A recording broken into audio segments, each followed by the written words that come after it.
हल्ली आई वडिलांनी रागावणेही मुलांना जड जाते. मुले घरून पळ काढतात.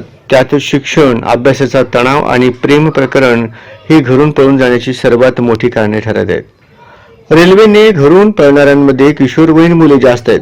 मात्र पोलिसांच्या हाती लागल्याने त्यांचे आयुष्य उद्ध्वस्त होण्यापासून वाचले.